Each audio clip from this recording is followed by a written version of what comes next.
Hello, I'm Susan Bennett from Paragon Technology Group. I'm a senior data architect in our healthcare practice. A lot of my clients have been asking me how big data analytics will fit in their environments. I think there's a very compelling case when you consider the impacts of healthcare reform legislation and new payment models. First of all, there's massive amounts of new data.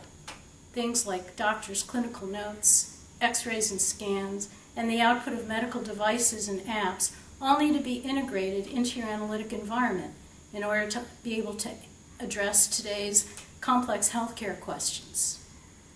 Much of this data is new and has no historical context. Much of this data is unstructured. A lot of experts estimate that 80% of new healthcare data is going to be unstructured.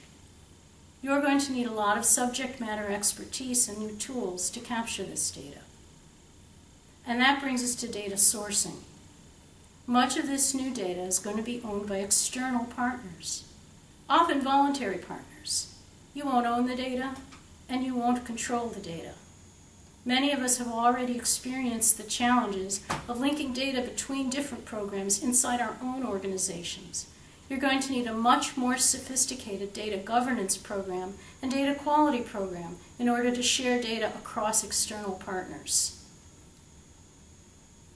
For example, USDA controls the food stamp program and CMS controls Medicaid, but the states administer these programs to their recipients independently.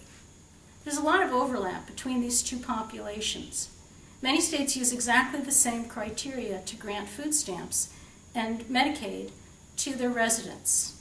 The FDA captures program data for food stamps. CMS captures program data for Medicaid, and of course the states have all the operational data.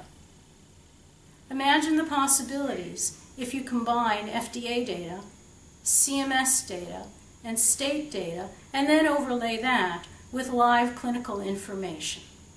There are very valuable insights, I believe, that will be obtained for this very high-risk, very vulnerable healthcare population. And that brings us to the insights. We're already overwhelmed now with data overload, and we're challenged to sort out relevant information from the white noise data in our business environments. Many of us use techniques like dashboards and cubes to be able to display data. And we concentrate mostly on what's going wrong, and there's very little bandwidth to be able to focus on what's going right in our organizations.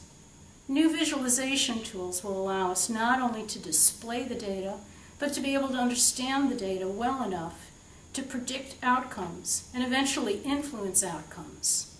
And that's really the core of healthcare reform: to identify good behavior, predict good behavior, and then promote good behavior, and then capture those best practices and be able to communicate it to stakeholders. Thank you for listening. I hope this was informative.